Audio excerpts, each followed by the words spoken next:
শিকল বেরি দিলে কি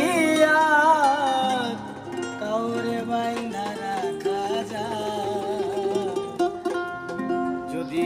থাকিতে না